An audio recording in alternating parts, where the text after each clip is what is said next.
Hello बच्चों, बहुत बहुत स्वागत है आपका माय सर जी मैथ्स के इस चैनल पे। और मैं हूं आपका इंस्ट्रक्टर सौरभ शुक्ला। हम लोग देख रहे हैं 6th क्लास की मैथमेटिक्स और इसमें आप पहुंचे हैं चैप्टर नंबर 5 पे, जो कि है इंटीजर्स। इस चैप्टर में सबसे पहले हमको पढ़ना है successor and predecessor of integers. अब आप सोचेंगे कि सक्सेसर और प्रेडिसेसर तो हम लोग पहले भी पढ़ चुके हैं। यस, ऑफ कोर्स आप पढ़ चुके हैं।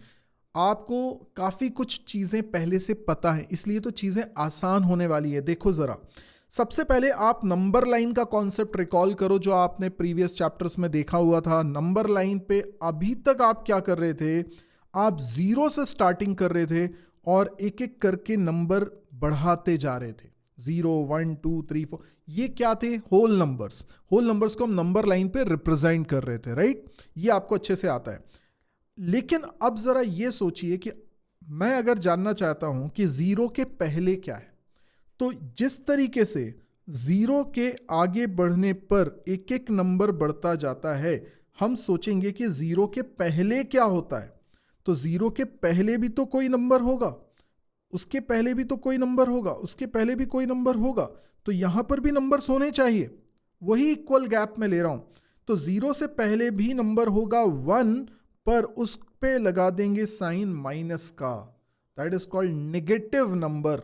ये नेगेटिव में है, ये है -2, ये है -3। यानी जिस तरीके से हम राइट डायरेक्शन में जाते हैं तो एक एक नंबर बढ़ता जाता है। 1 1 के बाद 2 2 के बाद 3, +1 करते जाते हैं, +1 करते हैं, अगला नंबर बन जाता है। ऐसे ही हम लोग पीछे जाएंगे तो भी नंबर एक एक करके बढ़ता जाएगा। 1 है, फिर 2 है, फिर 3 है। जैसे यहां बढ़ रहा है वैसे ही बढ़ रहा है, पर इस पर साइन क्या लगाएंगे? Minus sign. अब ये माइनस साइन का क्या मतलब है, इसको भी हम समझेंगे। लेकिन हमको समझ में आया कि अगर हम लेफ्ट डायरेक्शन में जाएंगे तो जीरो के पहले हमें मिलेंगे नेगेटिव नंबर्स।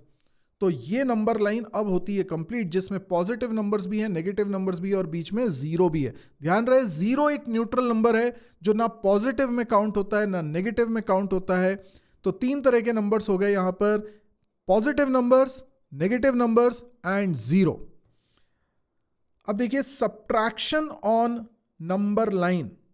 तो हम सब्ट्रैक्शन की यहां बात क्यों कर रहे हैं? क्योंकि हमें नेगेटिव नंबर की ज़रूरत के बारे में समझना है कि उनका एग्जिस्टेंस क्यों है।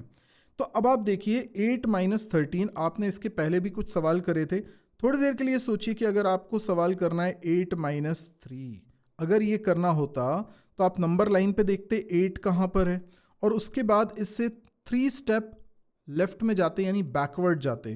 तो 1 स्टेप, 2 स्टेप, 3 स्टेप। तो हम 3 स्टेप बैकवर्ड जाते तो हमारा आंसर आ जाता 5। लेकिन यहाँ 8 - 13 बोला हुआ है, और 8 - 13 अगर बोला हुआ है और आपको बैकवर्ड जाना पड़ेगा, ऑब्वियसली 8 से बैकवर्ड जाओगे, 13 स्टेप बैकवर्ड जाओगे। तो 1 step, 2 step, 3 step, 4 step, 5 step, 6 7 8 9 10 11 12 13। देखिए, मैं 13 स्टेप पीछे आया तो मैं कहां पर पहुंच गया? -5 पे पहुंच गया। दैट्स वाई 8 - 13 का रिजल्ट आएगा -5। नेगेटिव नंबर्स इसलिए इंपॉर्टेंट है। अब आप देखो तो इन दोनों नंबर्स के बीच में डिफरेंस तो 5 का ही है। अगर आप ऐसे पूछो 8 और 13 में क्या डिफरेंस है, मान लो मेरे पास 8 रुपीज़ हैं, आपके पास 13 रुपीज़ हैं, तो हम दोनों के बीच में कितना डिफरेंस है रुपीज़ में? तो आप बोलोगे 13 में से 8 गए तो 5 का डिफरेंस है, राइट? तो यस, ऑफ कोर्स 5 का डिफरेंस है। लेकिन हम दो अलग अलग डायरेक्शन में सेम बात कर सकते हैं। कैसे? मेरे पास 8 रुपीज़ हैं, आपके पास 13 रुपीज़ हैं। मैं पूछ रहा हूं कि दोनों के बीच में क्या डिफरेंस है। आप कहते हो कि मेरे पास 5 रुपीज़ ज़्यादा हैं। मैं क्या कह रहा हूं? मैं कह रहा हूं मेरे पास 5 रुपीज़ कम है। समझ में आई बात? दो अलग अलग व्यक्ति एक ही बात को दो अलग अलग तरीके से बोल रहे हैं। यस और नो? आप बोल रहे हैं 5 रुपीज़ ज़्यादा हैं, और मैं बोल रहा हूं 5 रुपीज़ कम है। दोनों बातें अपोजिट है ना? आप बोल रहे हो ज्यादा है, मैं बोल रहा हूं कम है। पर हम दोनों ही सही हैं।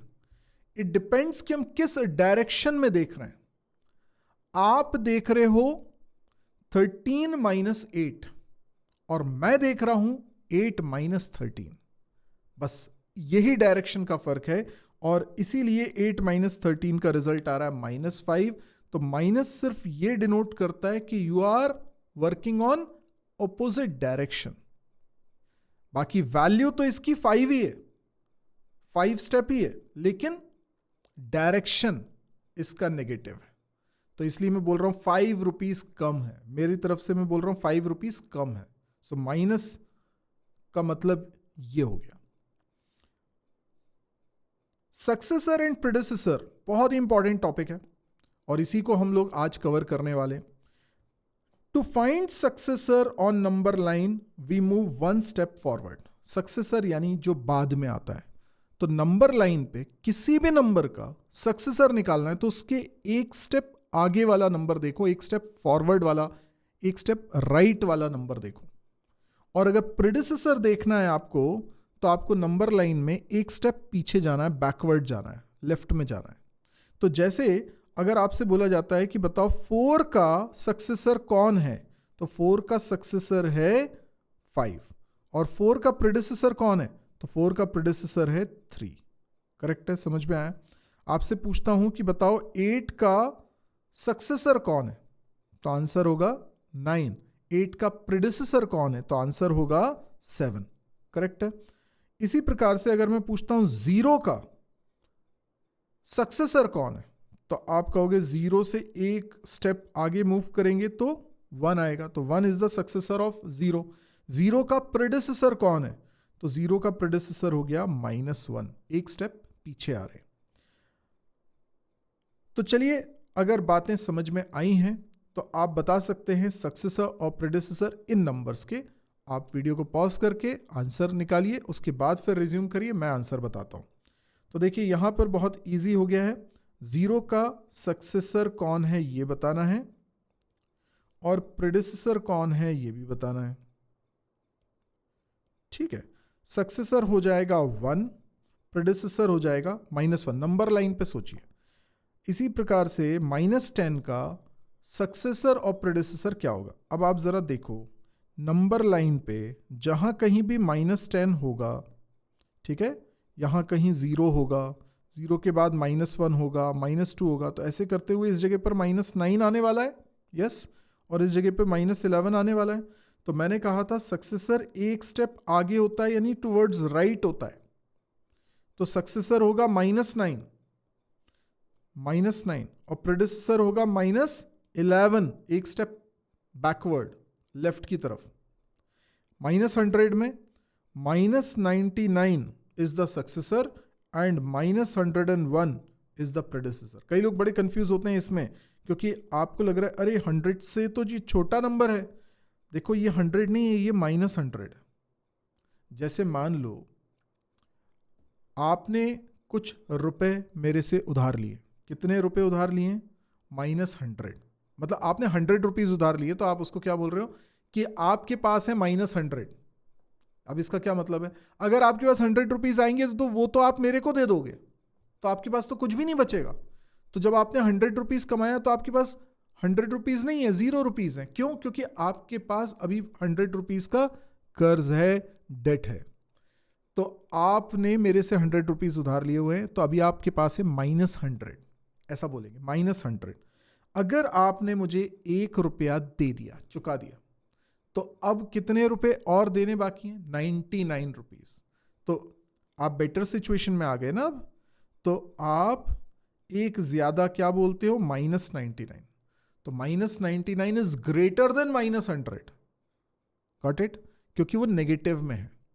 और -101 ये छोटा है, ठीक है। 1 रुपये और उधार ले लिया तो अब आपकी उधारी हो गई -101। तो ये छोटा नंबर है -100 से।